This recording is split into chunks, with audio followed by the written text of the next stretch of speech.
penertiban alat peraga kampanye juga dilakukan petugas gabungan Panwasli dan Satpol PP di Kabupaten Aceh Besar. Luasnya sebaran pemasangan APK membuat petugas harus bekerja ekstra melakukan penertiban. Selain di jalan protokol, penertiban APK juga dilakukan petugas di jalan-jalan penghubung antar kecamatan. Luasnya sebaran pemasangan APK yang berada di 23 kecamatan membuat Panwasli Aceh Besar turut melibatkan Panwasli di tingkat kecamatan, salah satunya di Kecamatan Baitussalam. Penertiban juga melibatkan petugas Satpol PP dan WH. Petugas yang berpatroli menyisir satu persatu keberadaan APK di wilayah ini.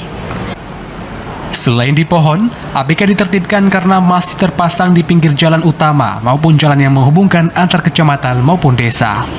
Untuk pelaksanaan ini akan kita adakan mungkin sampai selesai penertiban semuanya. Kita pastikan bahwa di seluruh kecamatan Baitussalam tidak ada lagi alat peraga kampanye. Jadi kami akan bekerja terus karena termasuk Baitussalam termasuk wilayah juga yang sangat luas. Jadi kita dibantu tim Satpol PP dan juga pengawas kampung, kita akan mencoba membersihkan seluruh APK yang ada di Baitussalam.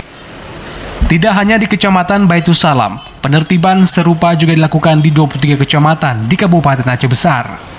Penertiban diharap mampu membersihkan Aceh Besar dari keberadaan APK, khususnya di masa tenang pemilu 2024 ini. Dari Aceh Besar, Arman Konadi, TV Aceh melaporkan.